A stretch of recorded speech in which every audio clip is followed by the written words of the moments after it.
Clay, Part 1. In this new series of programs, we will see where so much clay comes from on Earth and what the Word of God says about the great catastrophes of mankind, of which ordinary clay is a mute witness. Researchers are puzzling over where all this clay came from, which covered the first floors of cities and covered the previous fertile layer, humus, by meters. And they forget to look at the Word of God. And there, from the book of Genesis to the book of Revelation, answers are given to all our questions about clay. So we'll start reading these answers. Clay. So mundane and so mysterious, lying right under our feet. Who knows where it came from, and who knows what it has done to this world? Where did she come from? How? When? How did it cover the earth, along with its inhabitants and buildings? There are many different hypotheses on this score, but hardly any of them is able to survive a collision with another, with a third, with a fourth hypothesis, or answer the questions posed by the edge. The authors of programs and articles on the mysteries of clay have done a tremendous job. We must admit this by presenting to us the chemical processes leading to the formation of clay, the physical properties of this substance, its distribution, time, and mechanism of appearance. Inquisitive minds have unearthed mud or clay storms in history, literature, painting, and even photography. It's all wonderful and necessary. The most difficult thing for readers and viewers is to agree with the attempts of scientists and non-scientists to explain where, how, and when this clay came from. They talk about clay tsunamis, clay rains, clay storms, clay volcanoes, clay meteorites, and even clay atomic bombs, and so on. And in every assumption, in every hypothesis, there really is some truth. But each of these hypotheses is limited, comes into conflict with other hypotheses, and with itself. And all this for one simple reason. Seekers of truth searched for it in geology, physics, chemistry, history, archives, wherever it was possible to search, except for the Word of God. But only the Word of God, the Bible, conveys to us the true and complete picture of what clay is, and what it has done and will do again, and even how and when. A brief history of clay. In this video series, we will take a look at the history of clay as it is revealed in the Bible and in biblical prophecies. Where does she come from? What is she? What has she done? And what else will she do? We will see a picture so bright and panoramic that you will find it hard to believe. How have we not seen this before? A lot of things will change in our minds. Once again, I want to express my gratitude to those inquisitive minds, those authors who have dug up so much on the subject of clay, and I want to tell them that their observations and guesses are correct in many ways. It remains only to systematize them all according to the revelation given to us by God. And God, this great potter, has something to say to reveal to us about clay, and he does. You just have to listen to him. The word clay, Homer, Gomer, is used dozens of times in the Bible and usually has the meaning clay solution.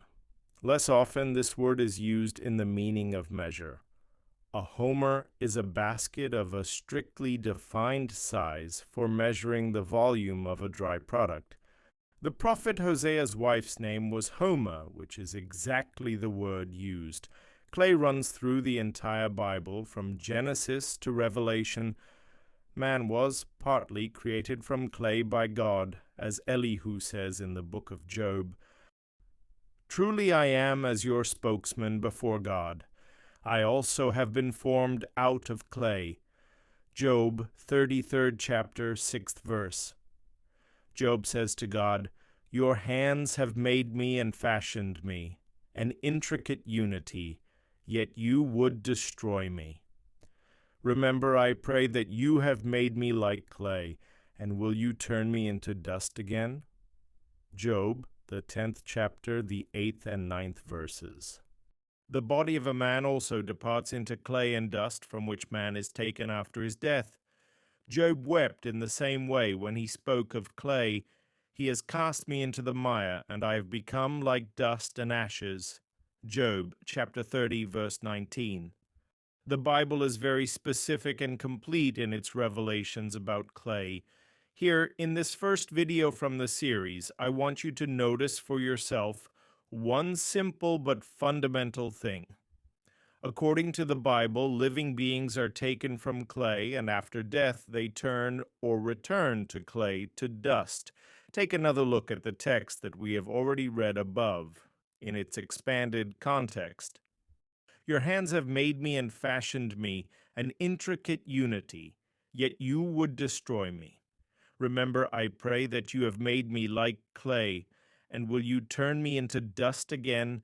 Did you not pour me out like milk, and curdle me like cheese, clothe me with skin and flesh, and knit me together with bones and sinews? You have granted me life and favor, and your care has preserved my spirit. Job, 10th chapter, verses 8 through 12. Death is the reverse process, when flesh turns to dust and clay, first like sour cream and cottage cheese, then dry like dry bones. Read about it in Ezekiel 37th chapter.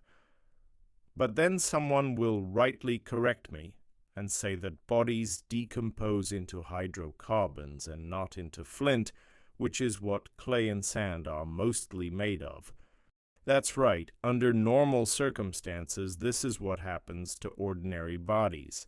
But the fact of the matter is that clay is a derivative of unusual circumstances and unusual bodies, very unusual.